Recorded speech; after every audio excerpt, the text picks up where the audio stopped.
Tá, iniciou. É contigo. Então vamos iniciar, pessoal. Queria dar uma boa noite para todo mundo que está presente. Meu nome é Leandro Beria. Atualmente eu trabalho na Unipampa, que é a Universidade Federal do Pampa, aqui no Rio Grande do Sul. Nessa noite a gente vai falar um pouquinho sobre Docker, sobre segurança em Docker. E eu vou dividir a apresentação, né, essa aula, esse nosso encontro em dois. Eu vou primeiro fazer uma parte teórica e depois a gente vai para uma parte prática. Então, a gente precisa entender um pouquinho de virtualização antes de chegar no Docker, né? Que a virtualização é uma tecnologia que utiliza software, né, para simular hardware, e com isso a gente cria um sistema virtual, um ambiente virtual, né? Então, essa prática em si, ela permite que a nossa organização de TI, né, a nossa corporação, que ela opere diversos sistemas operacionais, né? Então, a gente teria vários sistemas virtuais, né, e diferentes aplicativos, né, em um único servidor. Então, como a gente pode ver na figura, exemplificando ali, a gente tem, no exemplo, um servidor físico, que temos outras virtualizações, outros servidores virtuais, outras máquinas virtuais.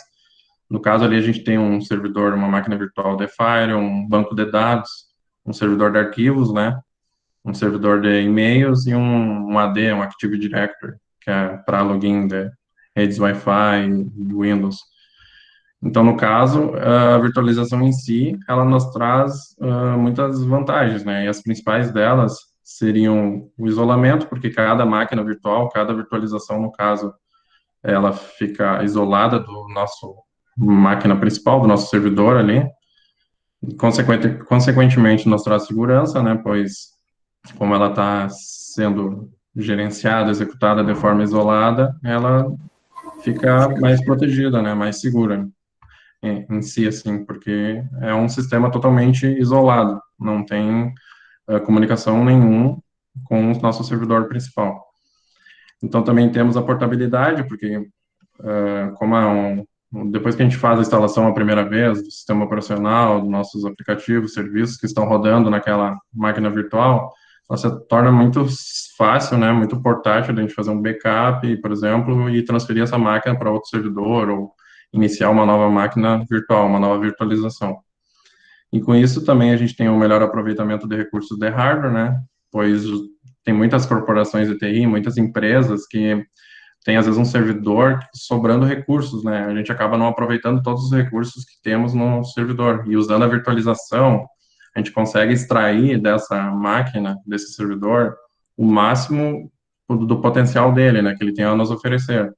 Então, a gente consegue, por exemplo, criar várias máquinas virtuais naquele mesmo servidor, aproveitando cada recurso de hardware, de processamento, de memória que a gente tem disponível, né?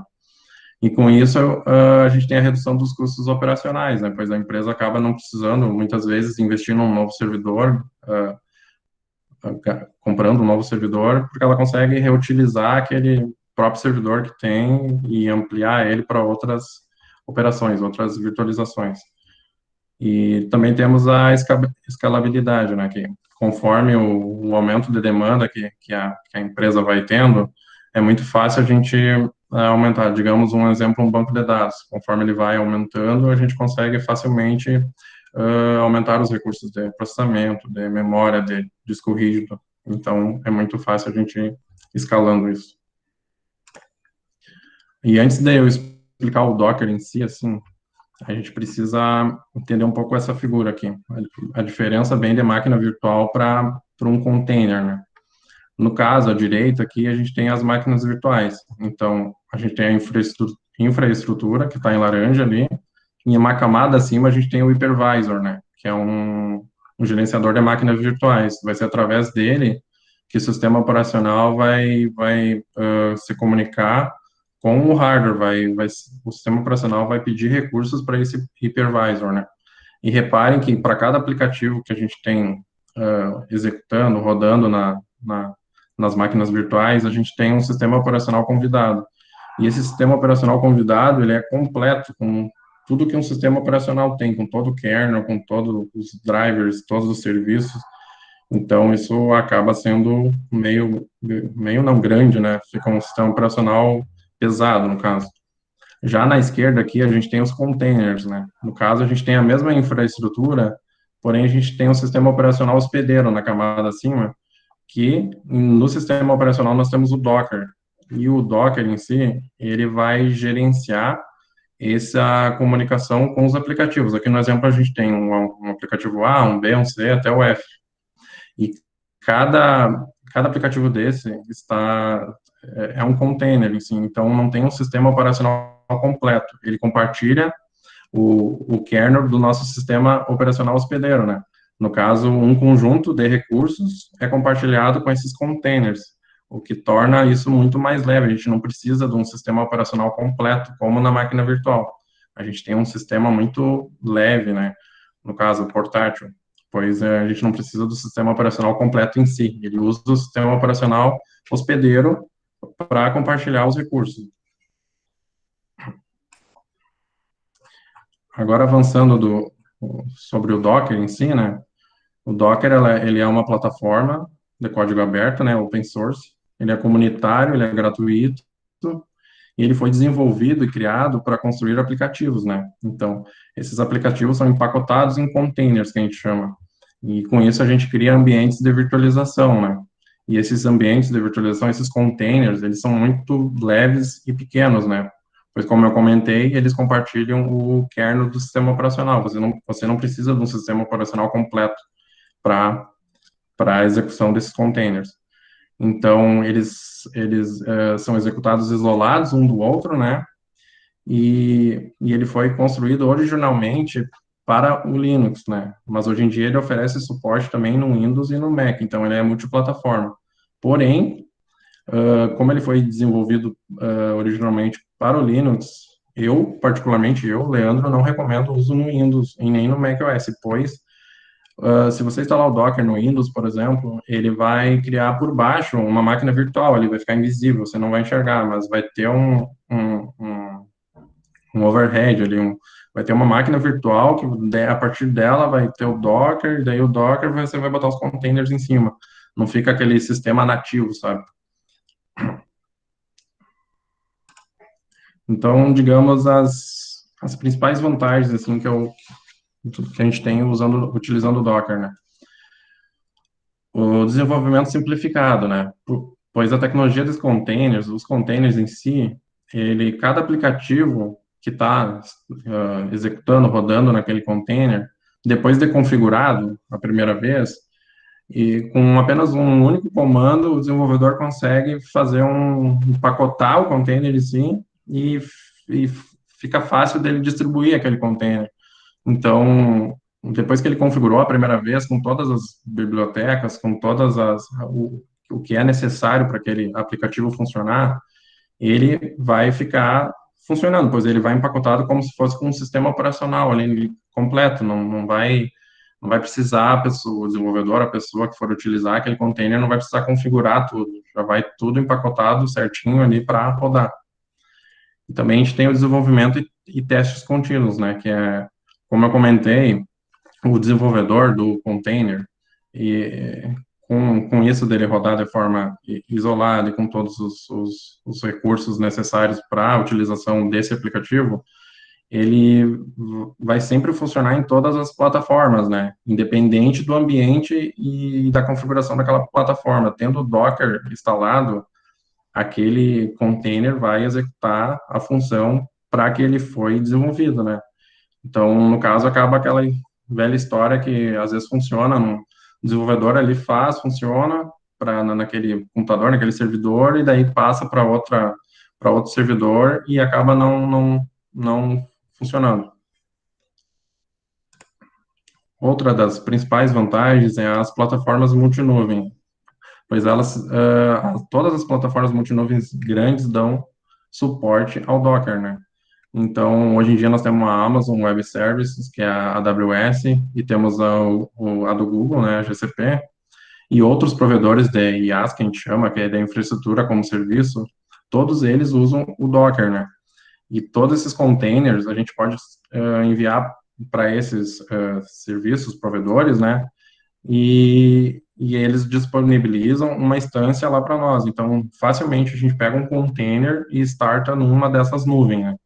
Então, fica muito fácil a gente transportar também de um servidor para outro, de uma nuvem para outra, pois como eles são muito leves, alguns mega ali, um container do Docker vai ter 100 megas ali, 200 mega no máximo, enquanto um sistema operacional inteiro seria gigante para a gente ficar transferindo de um provedor para outro, né? Então, isso nos garante que sempre vai funcionar redondo. Se a gente precisar fazer um ajuste, a gente manda para o servidor, é tudo muito fácil, depois oferece suporte para o Docker nativo ali nessas plataformas. Também a gente tem o controle de versão, né? O Docker em si, para o desenvolvedor, ele garante, né, que os ciclos de desenvolvimento e liberação, né, ali do container em si, que ele seja sempre padronizado, né? O Docker tem um repositório, como se fosse um Git, que é o Docker Hub, e lá o desenvolvedor consegue enviar o seu container, né? E essa solução permite que a gente salve a imagem nesse repositório e através dele a gente consegue gerenciar o controle de versão, né? Então, se no caso algum processo falhar e tiver que reverter, o próprio Docker faz essa reversão, né? Em poucos minutos, né? Ao contrário do que seria numa máquina virtual, porque o processo de backup e restauração em máquinas virtuais é bem mais demorado, nem se compara com um container Docker, porque ele é muito mais leve. E atualmente até o GitHub está aceitando imagens do Docker. O desenvolvedor consegue enviar para lá e pode até ser desenvolvido de forma comunitária e consegue usar o GitHub para fazer o controle de versão. Então, outra principal vantagem também é o isolamento. O Docker em si, ele garante que aquele container, que aqueles aplicativos e recursos sejam isolados, né? Então, cada container é executado, né? Roda de forma independente, né? E isso facilita também, principalmente, se tu tem vários serviços, vários containers rodando em cima do mesmo servidor ali, do uma engine do Docker. Se a gente não tem mais interesse, não necessita mais de um serviço específico, a gente consegue simplesmente remover esse container sem deixar nenhum resquício, né? A gente pode simplesmente excluir ele, nenhum arquivo temporário vai ficar armazenado dentro do nosso sistema operacional hospedeiro, né? No caso, um Debian da vida, um Linux, quando a gente tirar aquele container, simplesmente ele para de funcionar, a gente destrói ele, não fica nenhum resquício, não fica nada ali no nosso servidor. Tá? E falando sobre segurança, eu passei o slide errado aqui. Falando sobre segurança também, uma das principais vantagens dele é que essas aplicações, como eu já comentei, elas rodam de formas isoladas, né, separadas umas das outras. Então, a gente tem o controle total sobre o gerenciamento desses containers, né. Então, os containers que estão sendo executados no Docker, a gente não, o Docker em si não identifica os processos entre os containers, a não ser que a gente queira que isso aconteça, né. Mas esse é um recurso muito importante que nos garante segurança, né? Porque ainda que um aplicativo, que um container seja hackeado, ou que aconteça algum problema, alguma falha de segurança, ele não vai influenciar diretamente nos outros containers, né, do nosso ambiente Docker. Por isso é importante esse isolamento entre os processos e os recursos. Agora a gente vai só comentar, abordar as principais preocupações relacionadas à segurança no uso do Docker, né? Eu sei que é um pouco cansativo, mas a gente precisa falar um pouquinho disso. Então, a primeira seria a exploração do kernel, né? Os kernel exploits. Então, como o kernel do sistema operacional hospedeiro é compartilhado entre os containers, né? E o hospedeiro, a gente tem que tomar cuidado com as vulnerabilidades que explorem falhas do kernel, né? Existem muitas falhas de segurança que acabam explorando falhas do kernel do Linux, né? Então, como eu estou só comentando aqui as preocupações que temos, mais para frente a gente vai ver o que a gente pode fazer para mitigar essas preocupações, né? Então, outra preocupação seria um famoso e velho ataque de negação de serviço, né? Porque um container, ele pode consumir em excesso a recursos, né? Por exemplo, memória e processamento. E como eu expliquei para vocês, o kernel é compartilhado entre os containers e o hospedeiro, né? Isso pode resultar no esgotamento, né, dos recursos de outros containers, né? No caso, se eu tenho, digamos, um banco de dados e eu não usei na hora de startar aquele container no Docker, a gente tem a possibilidade de usar flags para limitar, né, o uso de memória, processamento, para justamente não acontecer o DOS, né? A gente consegue, no caso, aquele container comece a consumir muita memória, muito processamento, ele acaba, como ele está limitado ali, o processamento, a memória dele, ele acaba não influenciando nos nossos outros containers do ambiente, né? Então, é interessante a gente sempre limitar, né, os containers. Outra preocupação que temos é a invasão de container, né? Container breakouts. Então, se o nosso superadministrador do Linux, nosso root, ele for comprometido no container, o invasor, o hacker, no caso, ele pode levar os privilégios, ele pode acabar conseguindo assumir o controle do nosso hospedeiro e de todos os nossos outros containers. Então, é essa outra preocupação que temos com, com essa parte de ser o kernel compartilhado, né? Então, a gente sempre deve, mais para frente, vamos ver o que a gente pode fazer para tentar mitigar isso aqui. Então, também sobre imagens envenenadas, né? Poisonous images. A gente não tem garantia, né, que essas imagens que a gente está utilizando no Docker, porque a gente tem a imagem primeiro, e dessa imagem a gente transforma num container, né, que elas são seguras. E a gente não sabe o que foi colocado dentro dela, né, qual a origem dela. A gente não. Então, se a gente não tem a confiabilidade daquela imagem, o interessante é a gente não utilizar. Por último, das principais preocupações, a gente tem, a gente tem informações, né, sigilosas, dados sigilosos que podem estar armazenados em bancos de dados ou qualquer serviço que está rodando nesse container, né. Então, essas informações, caso um invasor acesse o container, né, o interessante é que elas estejam protegidas, né, porque se o invasor acessar o container, ele pode acabar pegando essas informações, credenciais, tokens, usuários, né, que temos armazenados nesse container. Agora, falando das boas práticas, o que a gente pode fazer para tentar diminuir o risco, mitigar os riscos de segurança nos nossos containers, no nosso hospedeiro, né? Então, primeiramente, no hospedeiro, né? A gente deve sempre certificar que a configuração dele seja segura, né? Então, isso o que que é? É manter o sistema operacional e os pacotes sempre atualizados, né? Dá sempre para quem usa Debian, um apt-get, update, upgrade, pois sempre tem patches de segurança, tem falhas de kernel que são corrigidas com as atualizações de pacotes desse sistema operacional, né? Então, a gente deve sempre também aplicar políticas de segurança, né? Com restrições de recursos, que a gente pode usar módulos de segurança que em cada chamada, por exemplo, de um aplicativo, de um container, ele usa uma ferramenta, tem as ferramentas como SESC-Comp, um app-armor, um SE Linux, quando é feita uma chamada ao kernel do sistema operacional daquele aplicativo, ele consulta lá e consulta o módulo de segurança e vê se aquela chamada não tem nenhum problema de segurança, né? Então, a gente pode aplicar essas políticas de segurança. Então, outra boa prática é sempre reduzir os privilégios, né? A gente sempre deve tomar cuidado com tudo que a gente executa como root, né? Então, a gente tem aquela teoria que os sistemas bem arquitetados, né, quando é bem planejado, a gente sempre leva em consideração o princípio do menor privilégio, né? Então, se aquele processo, se aquele container foi desenvolvido para executar apenas uma função, aquele usuário, aquele usuário que está executando o container deve ter acesso apenas aos recursos necessários, né, para executar aquele container. Então é isso, é sempre limitar, não jamais rodar nada em root, né?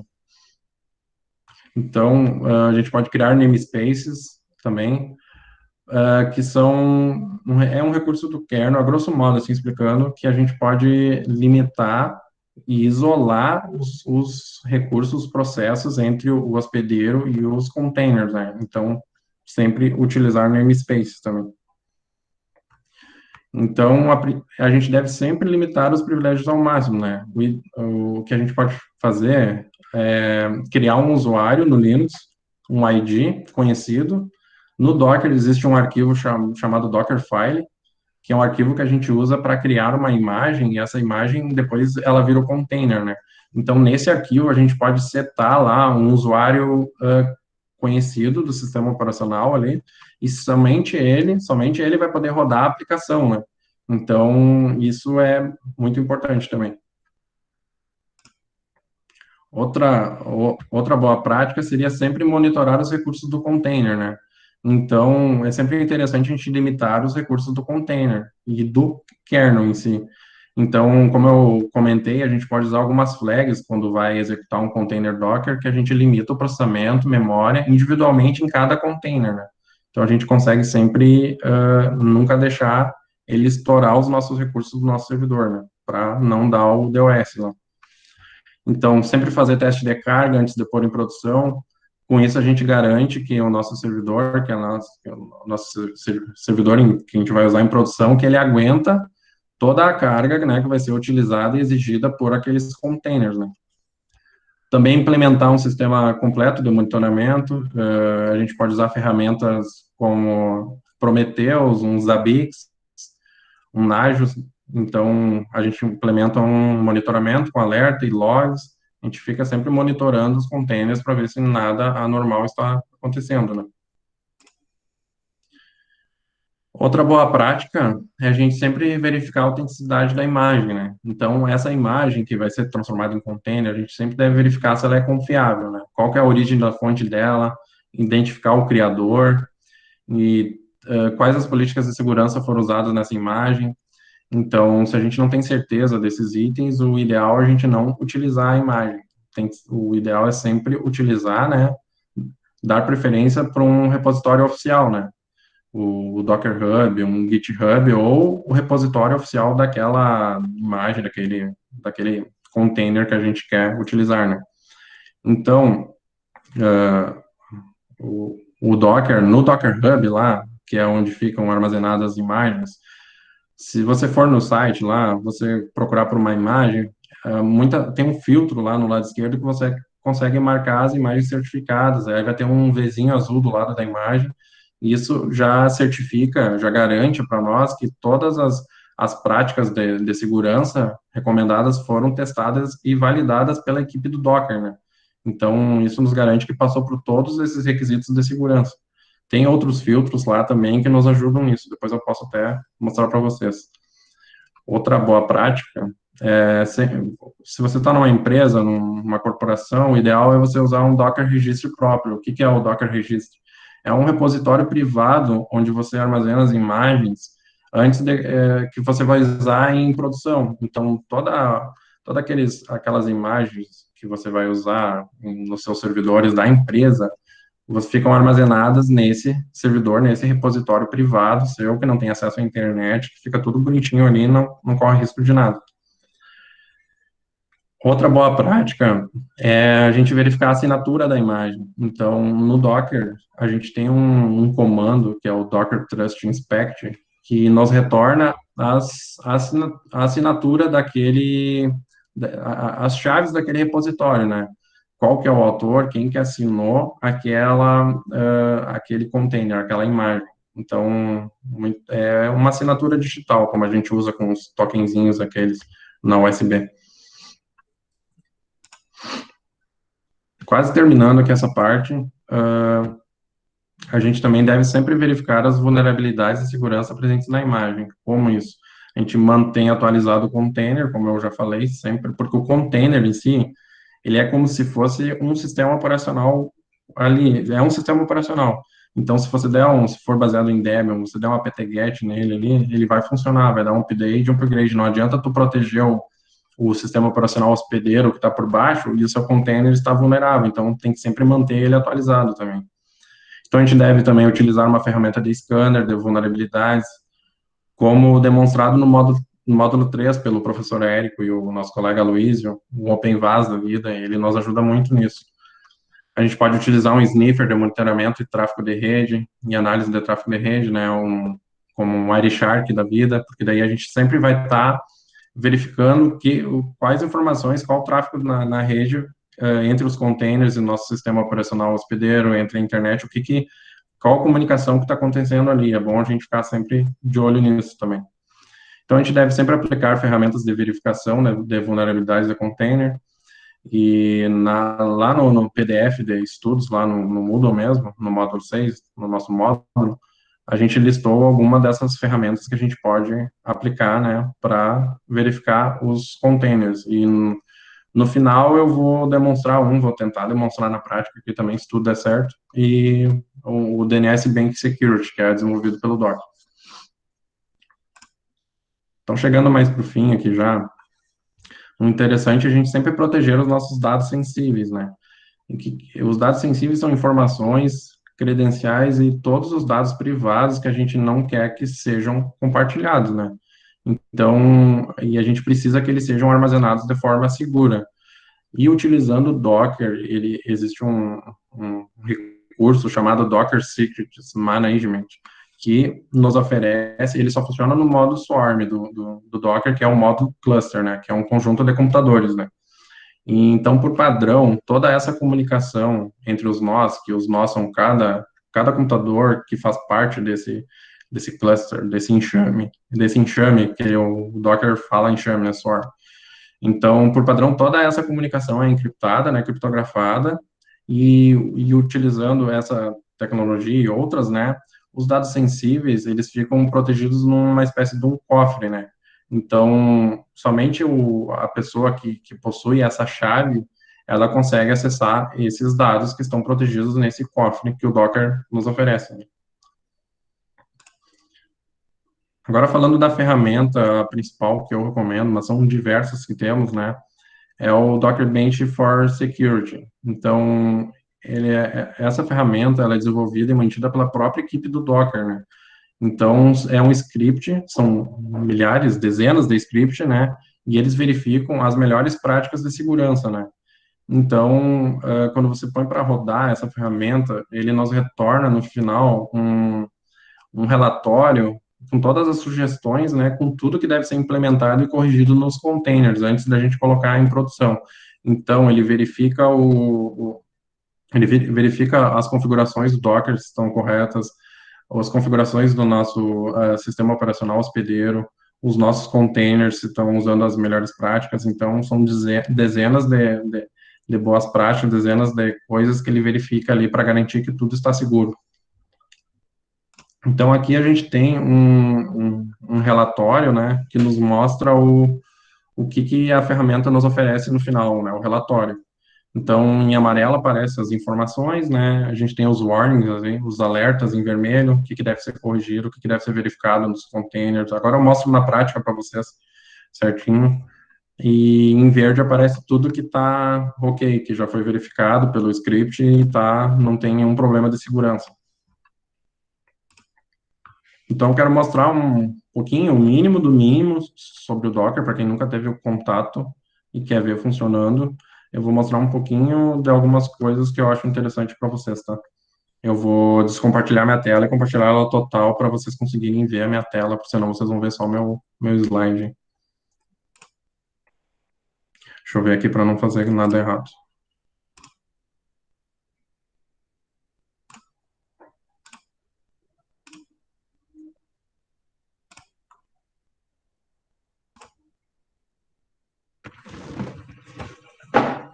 Calma que eu tô ajeitando aqui. Deixa eu tirar meu slide daqui. Ocultar minhas... Estão enxergando a minha tela do computador em si?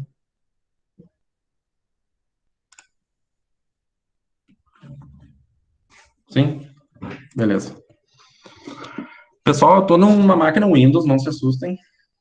Melhor usar Linux mesmo, mas eu estou com uma máquina virtual aqui. Aqui ela, rodando um Ubuntu Server na versão 20.04, tá? Última versão. E para quem tem o Windows 10 atualizado na última versão,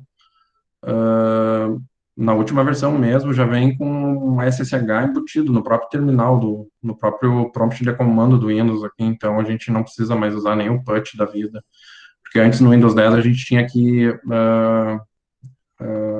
instalar por fora, ali meio escondido, um cliente SSH. Então, vou dar SSH nesse servidor meu, que está rodando aqui, ó. Eu já decorei o IP dele. Eu vou acessar ele aqui, se tudo der certo. Acho que é 106. Digitar minha senha. Pá. Errei minha senha.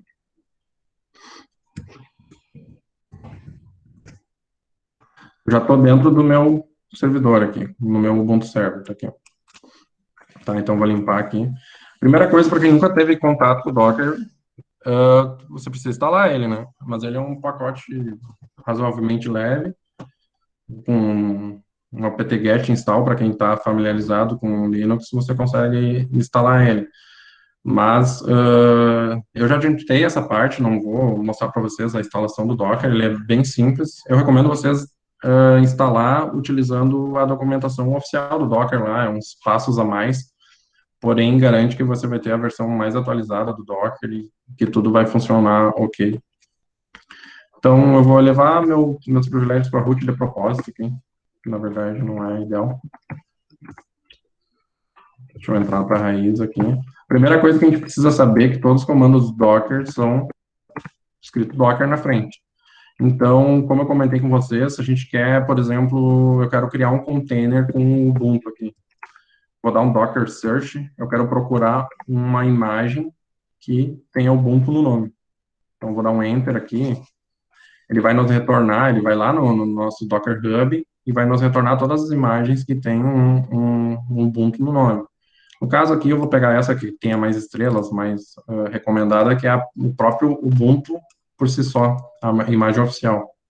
Então, para mim baixar essa imagem, vou dar um Docker e o nome da imagem. Depois eu vou mostrar para vocês que eu não preciso necessariamente baixar a imagem, mas eu vou mostrar assim que é o basicão. Então, eu coloquei para baixar a imagem do Ubuntu aqui. Ela deve ter uns 28 MB. O Ubuntu comum teria quanto? 600, 700? 1 GB, não sei. Eu coloquei para baixar para dentro do meu servidor uma imagem do Ubuntu, simples só Ubuntu. Só aguardar um pouquinho, que a minha internet não é muito boa aqui, para baixar, e logo que ele termina de baixar, ele já extrai essa imagem.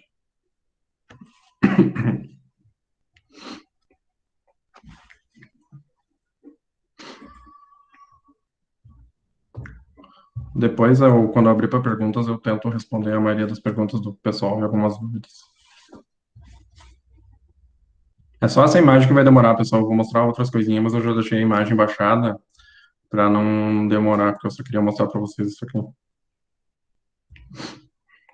Agora, terminando o download, ele já extrai essa imagem.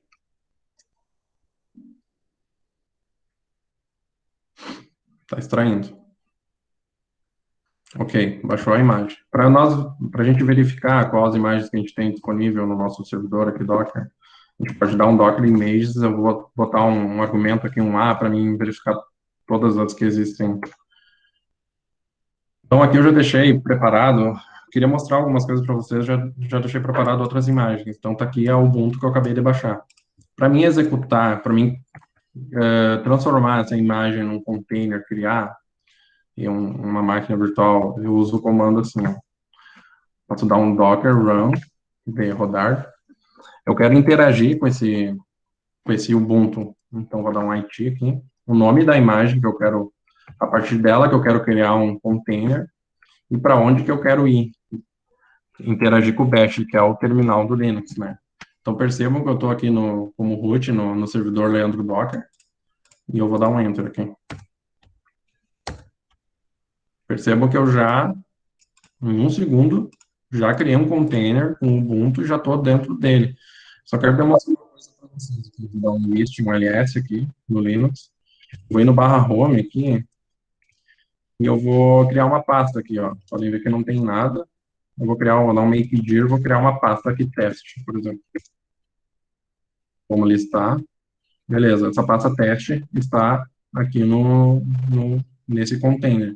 Então, eu recomendo sempre que vocês forem sair do container, não dar um Ctrl D, nem escrever exit aqui, porque senão vocês matam esse container, ele não fica em background rodando. Então, o ideal é apertar Ctrl PQ, que ele sai e volta para o meu servidor hospedeiro, né? No caso, eu vou limpar aqui. Então, para a gente verificar os processos, os containers que estão rodando, eu posso dar um docker ps, vou dar um tracinho A, o mesmo image lá, para mim ver tudo. Aqui a gente verifica que eu tenho um container com essa ID aqui rodando no meu ambiente virtual aqui. No caso, eu vou demonstrar para vocês o seguinte: vamos pedir para executar outro Ubuntu. Docker, rod, eu quero interagir com ele. A imagem Ubuntu, quero criar outra, quero cair no bash dele de novo. Então, dando um Enter, percebam que eu já estou dentro de outro container com Ubuntu. Porém, se for no barra home dele aqui, e listar, aquela pasta que eu criei, ela não está aqui, né? Agora eu vou dar um Ctrl PQ aqui para deixar ele rodando por baixo dos panos aqui, em background. Vou ver quais os processos, quais os containers que estão em execução, né? Docker PS tracinho A. Então aqui a gente já tem dois containers rodando, né? A gente tem o primeiro que a gente fez aqui e o segundo aqui. Então, o que vocês têm que entender é que toda vez que eu rodo a mesma imagem, peço para ele criar um novo container, não é o mesmo container e sim. Eu estou com dois sistemas operacionais, digamos, dois containers aqui, o Ubuntu. Então, esse primeiro aqui, se eu não me engano, para mim entrar dentro do container que está rodando em background, eu posso dar o comando docker, eject de executar, eu quero interagir com ele de novo. Peraí que eu vou só listar de novo para vocês não se perderem aqui. Tá, beleza. O que eu faço? Eu copio o ID dele, copiei o ID, eu quero entrar dentro desse Ubuntu. Não adianta passar o nome Ubuntu, porque ele não vai saber qual que tem que entrar. Então, eu quero entrar dentro desse container específico aqui. Então, eu vou dar um docker, quero executar ele, quero interagir com esse aqui, colei ali, e quero ir para o bash dele. Pronto, já entrei dentro desse container, do primeiro que a gente criou. Então, se eu for no cd/home dele aqui, listar, tá ali aquela pasta que eu criei no primeiro container, teste. Isso foi só para mostrar para vocês que cada vez que a gente cria um container, eles são diferentes um do outro, né? Para não se perder, não ficar rodando ali várias vezes o docker. Cada vez que eu rodar o comando ali, ele vai criar um novo container. Então, eu posso pausar os containers, né? Eu vou limpar aqui para ficar melhor de ver, vou listar de novo esse. Eu posso simplesmente, eu quero pausar esse container aqui, eu não quero mais ele executando no meu ambiente. Eu posso dar um docker stop e o nome dele. Quero startar ele de novo, aqui, ó, docker ps para só. Tá aqui, ó, ele não está rodando. O outro está rodando há 3 minutos. Então, quero startar ele de novo, mesma lógica. Starto ele, limpo aqui, mostro, está startado. Beleza, show de bola. Eu consigo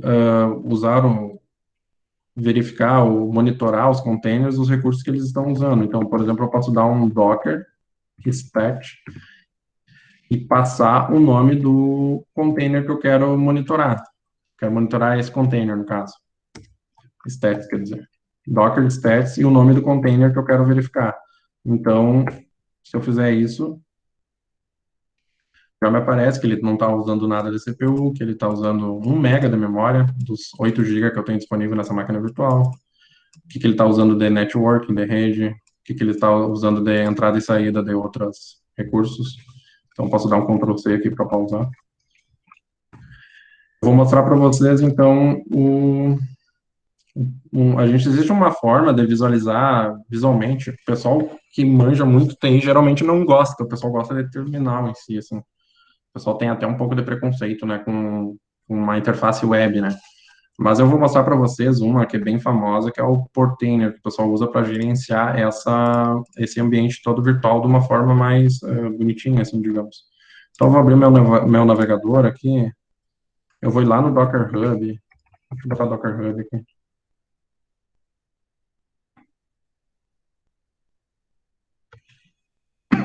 Esse é o Docker Hub. Quando eu dou um Docker Search lá, ele basicamente ele vem aqui e procura aquela imagem que a gente quer. Eu vou procurar pelo Portainer aqui, que é o que eu quero demonstrar para vocês. esse Portainer, ele é um gerenciador desses containers e todo o ambiente Docker, né? Não só dos containers. Está aqui aquilo, o que eu comentei com vocês antes do certificado Docker. Tem o azulzinho aqui, tem os desenvolvedores verificados, também tem as imagens oficiais, tudo isso nos garante segurança, né? Porque aqui são milhares de imagens que temos e nada nos garante, né, que dentro dessa imagem aqui um não tem algo malicioso, né? Assim como eu citei até numa questão lá do Moodle, que teve uma imagem que estava aqui no Docker Hub, que os caras colocaram um minerador de criptomoedas, quando a máquina estava em ociosa, assim, sem usar processamento, ele startava esse processo dentro desse container. Então, por isso que a gente deve tomar cuidado com esses containers aqui, porque nada nos garante que eles estão seguros, né? Então, eu vou pegar esse portainer aqui, que é o que eu quero mostrar para vocês. Dentro dele aqui, eu tenho a documentação para, basicamente, iniciar um deles. Eu acho que eu já tenho criado esse volume. O que é o volume? É como se fosse uma pasta compartilhada entre o container e o meu sistema operacional hospedeiro, e é onde vai ficar os logs do container, vai ficar compartilhado. O sistema operacional ali, o meu aqui, esse meu Linux aqui, vai enxergar aquela pasta e o container vai enxergar também. Então, o container precisa de uma pasta compartilhada para armazenar informações. Deixa eu ver se eu consigo copiar o comando aqui. Deixa eu ver se eu consigo aqui. Opa.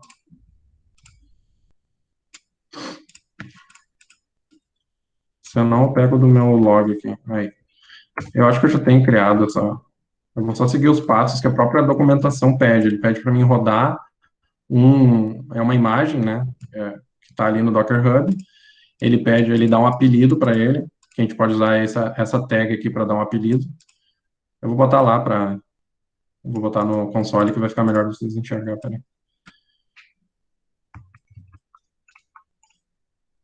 Então, no caso aqui, ele vai rodar esse container, vai liberar essa porta 9000 do host no container, vai espelhar essa porta, vai dar um apelido de portainer, e toda vez que a gente reiniciar o nosso ambiente Docker, ele vai startar automaticamente esse container. Também ele usa como se fosse um volume ali para o Docker enxergar, para o portainer enxergar as imagens que estão no Docker, e essa pasta, esse volume que eu acabei de criar aqui no meu sistema operacional. Vou colocar para rodar o portainer. Se tudo der certo, ele vai funcionar. Então, o que acontece? Se eu der um Docker PS aqui, tá só, se tudo deu certo, ele está rodando e está espelhado aqui na porta 8000. Então, se eu vir aqui no meu navegador da internet aqui, e digitar o IP dessa minha máquina e mandar entrar na porta 9000, é para ele abrir. Vamos ver. Ó, abriu. Como eu já tinha entrado uma vez e configurado, eu já tenho a minha senha criada aqui, mas a primeira vez que vocês entrarem, ele vai pedir se você quer administrar um servidor remoto, um local e outras informações. Aí você cria uma senha. Eu dei login aqui, deixa eu aumentar um pouco para vocês verem melhor, eu acho, talvez.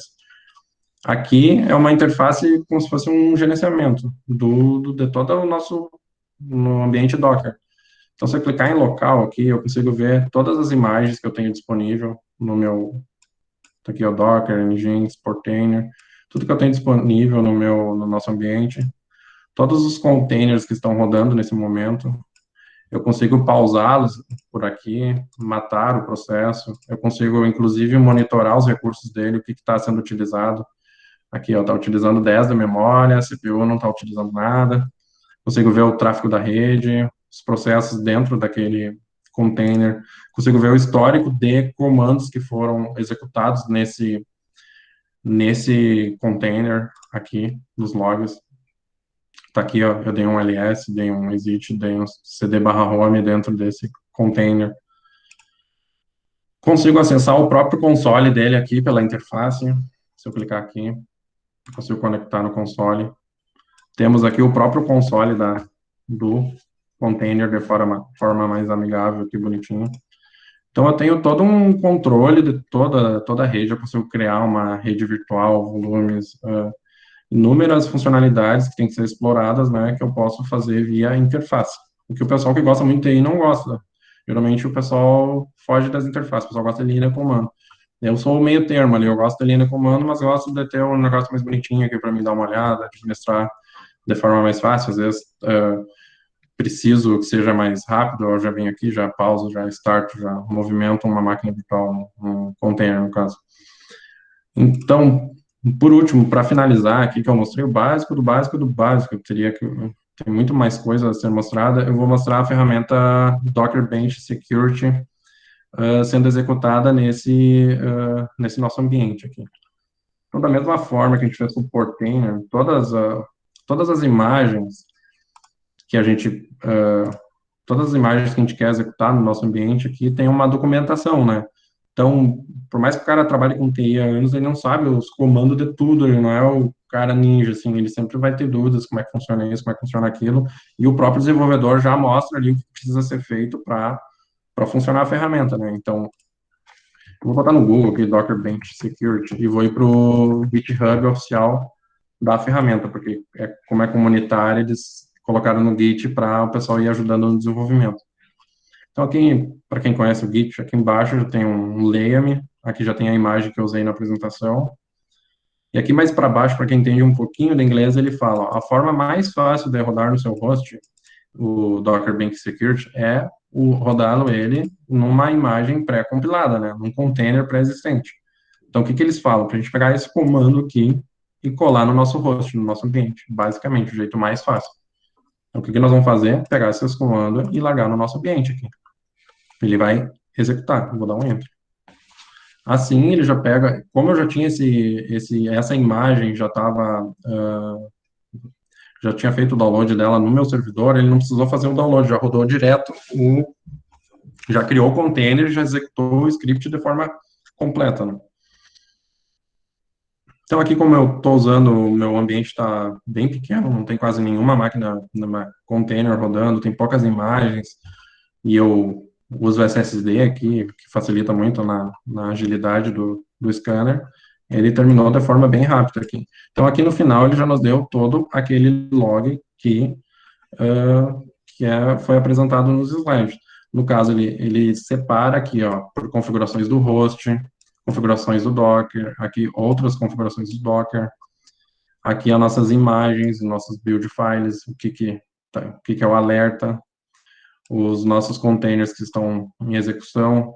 Então, são diversas informações que a gente tem que ver quais são os problemas, as falhas de segurança, os potenciais riscos que tem no nosso ambiente, que devem ser investigados para a gente não mitigar o máximo possível de problemas, né? No caso, eu executei as máquinas, os containers, como root de propósito, né? Para ele até dar um warning aqui. Aqui, por exemplo, ele já dá o warning, que o portainer está sendo executado como root, que, assim, quando a gente cria um container, deixa eu mostrar para vocês aqui, só marque um nome aqui, é Amazing Corana, por exemplo, está avisando que essa máquina está sendo executada como root. Quando a gente cria vou limpar aqui, quando a gente cria um container, se eu não escolher um apelido para ele, usando esse argumento aqui, a gente pode usar isso, name e um apelido, ele cria um aleatório o Docker gera de forma randômica. Então, posso listar aqui todos os containers que estão sendo executados agora. Está aqui um deles que ele me aponta, né, o Amazing Corona, que é essa ID aqui, esse Ubuntu meu aqui, com esse apelido, ele está sendo executado como root. É um dos alertas que a ferramenta lá, o Docker Bench Security, me avisou. Então, é uma ferramenta bem legal, bem importante da gente rodar e sair investigando o que a gente precisa resolver, melhorar para evitar falhas de segurança, né, no todo o nosso ambiente. Pessoal, eu vou encerrar por aqui, eu até queria mostrar mais coisas para vocês, mas fica para uma próxima oportunidade, para não ficar muito extenso, e eu vou abrir o espaço para perguntas, então, de vocês, e não sei se o Érico quer conduzir, falar alguma coisa. Não, Leandro, eu deixo contigo. Vamos ver o que o pessoal tem interesse em questionar em relação ao tema. Eu vi que surgiram algumas dúvidas ali em função de como roda o Docker, se roda em cima de uma plataforma, só de uma plataforma Linux, se é um Linux para cada plataforma? Deixa eu tentar dar uma lida no chat aqui, vamos ver, que eu não estava acompanhando o chat, vamos ver o que eu consigo responder aqui.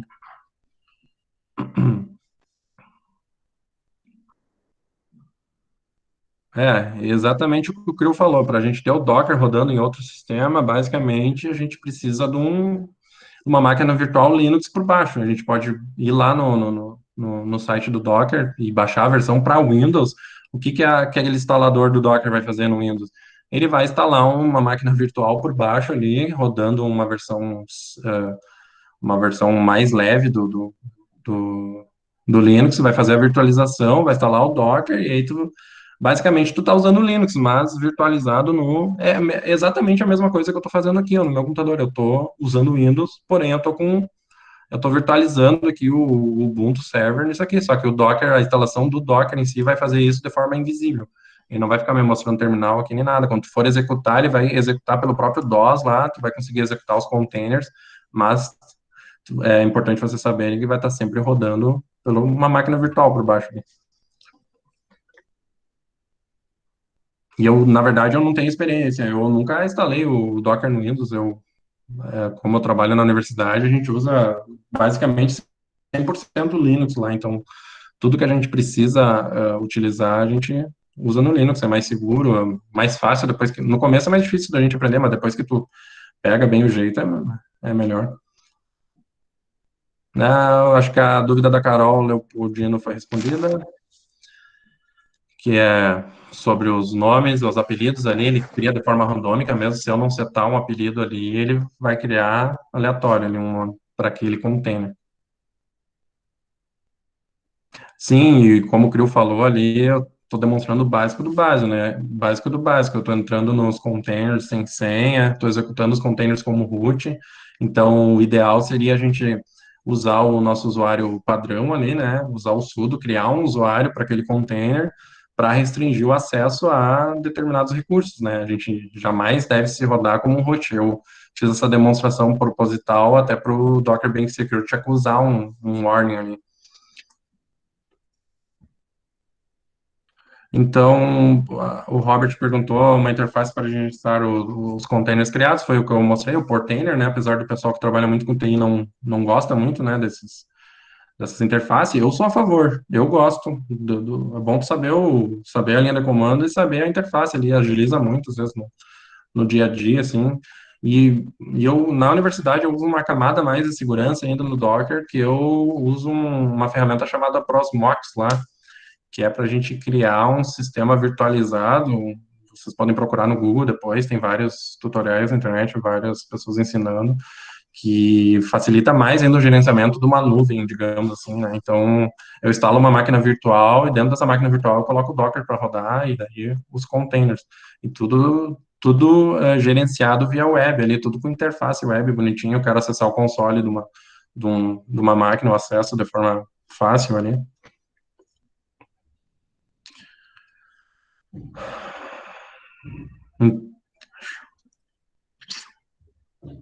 Então, é isso, o Docker, como a gente consegue criar serviços, né, de forma muito fácil. Eu vi que surgiu algumas dúvidas no chat aqui. A gente não precisa, imagina se eu quero um servidor, um web server da vida. Eu até ia mostrar o Nginx para vocês, mas a minha rede está com um problema aqui. Então, você pode buscar lá no Docker Hub um Apache, por exemplo, um servidor LAMP, e ali com um comando ali, tu executar aquele Apache e já vai estar o servidor web funcionando ali com um comando. Isso eu uso muito na universidade. Ou pode atribuir o Docker. Existem inúmeras coisas que podem fazer que eu não apresentei para vocês, né? Que a gente faz a comunicação do Docker entre as máquinas, entre os containers que estão rodando, a gente consegue criar uma rede virtual, no caso, que aí assim eles conseguem se enxergar e trocar informações, né? E muitas empresas que usam um banco de dados, um container Docker separado e usam uma outra ferramenta, um ERP no outro container Docker. Então, a vantagem do Docker é essa facilidade que a gente tem de startar uma máquina para usar, transferir, mandar para a nuvem e tal. Leandro, uma pergunta interessante seria descrever um pouco sobre se eu tenho um container instalado, certo? Se eu instalei o Docker, coloquei alguns serviços a rodar em diferentes containers ali, um servidor web, um servidor de e-mail, um serviço de autenticação qualquer. E vai em linha ao que o Christopher perguntou ali. Aí eu instalei tudo isso em um servidor dentro da empresa. Qual o nível de segurança eu tenho que dar para esse servidor? A minha solução de segurança de perímetro, de borda, como o Firewall, que está lá na entrada da minha empresa, já é o suficiente para proteger esses meus serviços? Ou eu preciso de instâncias específicas de Firewall para cada um deles ou para o container? Como é que funciona essa infraestrutura? Bom, na universidade, na nossa utilização, a gente trata, né, o Docker e esses containers da mesma forma que a gente trata as máquinas virtuais, né? Então a gente tem um firewall lá, um monstro, né, um firewall de borda que a gente chama, que ele mesmo filtra e não deixa chegar nada que não seja para aquela porta específica que foi liberada para aquele serviço, né? No caso, se eu tenho um servidor web, vai estar lá a porta 80, 8080, 443. Então, a gente faz toda a restrição no nível dos nossos firewalls. Claro, e sempre tomando cuidado como eu demonstrei para vocês, o Docker em si, ele é muito bom por ser portátil e tal, que ele é leve, pequeno, mas sendo, para quem entende de TI mesmo, uma máquina virtual, ela é mais segura do que um Docker. O Docker é muito mais rápido, muito mais ágil, mas ele, bem ou mal, o princípio dele está sempre compartilhando o kernel daquela máquina hospedeira, né? Então, isso não existe nada que a gente consiga eliminar esse problema, entre aspas, né? A gente contorna ele utilizando as melhores normas de segurança, porém, por isso que eu uso essa camada a mais que eu comentei com vocês na universidade, eu uso um Prosmox com uma máquina virtual, porque se tudo der errado, mesmo a gente tomando todo cuidado, vai ser comprometido apenas aquela máquina virtual, entendeu? Que está rodando Docker. Então, eu consigo restaurar tudo muito mais fácil, consigo colocar em produção rapidamente. Eu uso muito na universidade isso até para criar servidor de arquivos, diversas. A gente tem parceria do mestrado com a Embrapa, então tem uma ferramenta lá de sequenciamento de RNA que seria assim, ó, quase impossível de instalar de tanta dependência que ele utiliza do Linux. Então, usando o Docker, a própria desenvolvedora desse Dewey, é o nome da ferramenta, já disponibilizou o container prontinho com todas as dependências. Então, a grande vantagem do Docker é essa, é muito mais simples, mais rápido. Mas quanto à segurança, tem esse probleminha de compartilhar o kernel do Linux, mas a gente trata na universidade ela sempre da mesma maneira que uma máquina virtual, só libera aquela porta específica e a gente fica sempre monitorando, né? Tá, e Leandro, e o quanto ali, tá dentro da pergunta do Christopher, o quanto esses Próximo, containers, eles, espera que eu vou digitar para o rapaz aqui. Deu. o quanto esses containers, eles são blindados em relação às máquinas hospedeiras. Então, a pergunta dele ali, ele questionou se uma vulnerabilidade de algum serviço que está no container permitiria a escalação de acesso ou de privilégios até chegar à hospedeira. Isso é possível ou não? Sim, Ou é sim, blindado? sim. Não, não, sem dúvidas. Apesar de a gente ter todo esse isolamento dos processos, né? O Docker ele isola os processos, mas de qualquer forma, como eu comentei, ele está compartilhando o kernel. Então, compartilhando o kernel, se for um hacker habilidoso, se for uma imagem muito antiga de um Ubuntu, por exemplo, que tem uma falha crítica ali no kernel, ele com certeza pode levar os privilégios e acabar invadindo o teu próprio sistema hospedeiro, que está todo o teu ambiente virtual do Docker ali, e acabar acessando, fazer a festa. Não é blindado, não existe, a gente pode tentar mitigar, né? Como eu comentei, fazer o máximo seguir o máximo de normas de segurança e tentar blindar o máximo, mas nada é impossível, né? Na TI nada é impossível. Tá bem, eu acho que a gente não teve mais nenhuma pergunta, não sei se alguém mais gostaria de questionar algo para o Leandro.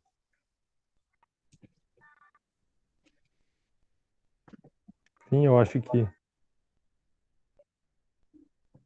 Eu acho que ninguém mais tem questionamento. Se quiserem questionar, podem entrar em contato com o Leandro via o Moodle. Então, tem o contato do Leandro lá no nosso ambiente virtual de aprendizagem. Então, podem mandar mensagem, ele com certeza vai estar disponível. Eu gostaria, então, ao final... Fernando, tu fala do Ubuntu, quando eu executei, 2 versões do Ubuntu? Foi isso? Do Prosmox. Prosmox é uma ferramenta que eu não demonstrei para vocês aqui, porém, como eu comentei, é uma ferramenta que eu utilizo na universidade. É uma plataforma que a gente consegue criar. Não é obrigatório usar um cluster, mas eu uso num cluster dele. Ele é uma distribuição Linux, a grosso modo, que ele nos oferece uma interface web de gerenciamento de máquinas virtuais e de containers. Inclusive, a gente consegue pegar os próprios containers do Docker e rodar nesse Prosmox. Então, coloca no Google aí Prosmox, vai no Google Imagens, dá uma olhadinha, coloca no YouTube que tu vai ter várias referências legais. Assim, é uma ferramenta bem legal para usar em conjunto com o Docker. Eu digo que a maioria das empresas usa Prosmox mais Docker, é considerado na segurança o top, assim. Tu une os dois mundos, assim. Então, daí Pode falar, Leandro. qualquer dúvida, vocês podem entrar em contato comigo. Eu posso até colocar os slides lá, tem o meu e-mail aqui. Eu posso ajudar vocês, posso tirar outras dúvidas em relação ao Docker. Não sou especialista em Docker, mas utilizo no meu dia a dia. Então, alguma coisa eu sei, assim. Coloquei o e-mail aí, vocês podem entrar em contato comigo também. Certo, então, Leandro. Gostaria de agradecer, então, a tua disponibilidade para conversar com o pessoal sobre o tema e também para construir um tópico de excelência relacionado à segurança com Docker, que nós temos no curso. Com certeza, se o pessoal precisar, eles vão entrar em contato. Te agradeço mais uma vez. E também informo a todos que amanhã vai estar disponível a última avaliação do curso, né, a avaliação desse tópico sobre segurança em Docker, no mesmo padrão das outras avaliações, né, está disponível das 8 da manhã até as 23h55. A partir do encerramento, então, da avaliação, que é sexta-feira, amanhã, sábado, os certificados, os alunos já estarão disponíveis na plataforma. Então, basta entrar no Moodle, ali no início da descrição dos tópicos, tem um tópico de documentos. Então, ali já vai estar disponível o link para o download dos certificados. Certo, pessoal? Gostaria de agradecer a presença de todos, a participação de todos até aqui, desejar boa sorte. E no sábado também eu vou disponibilizar para vocês um formulário, que é um instrumento de pesquisa que a gente disponibiliza para os alunos ao final do curso, para que vocês nos passem um pouco da experiência de vocês e do que vocês acharam, a opinião de vocês sobre o curso, sobre os tópicos, e também que vocês expressem as opiniões em relação a quais os assuntos que a gente poderia tratar nas próximas edições dos cursos, ok? Sendo que provavelmente no final de setembro, início de outubro, esse curso seja disponibilizado novamente, e o módulo 1 do curso, que é com os outros tópicos, deve ser ofertado agora, acredito que início de setembro já. Certo? Leandro, não sei se tem mais alguma coisa que tu gostaria de... Eu agradeço a oportunidade, foi bem legal montar esse tópico aí para o pessoal. E daí, lembrando o pessoal que amanhã tem a avaliação, né? Mas é tudo baseado no material, tranquilo, só prestar atenção lá. E obrigado, Érico, pela oportunidade. Então tá. Era isso então, obrigadão, Leandro, obrigado a todos e bons estudos e nos vemos no próximo curso. Um grande Valeu, abraço. pessoal. Qualquer coisa que precisarem, estou à disposição. Boa noite. Boa noite, pessoal. Obrigado por ficarem aí.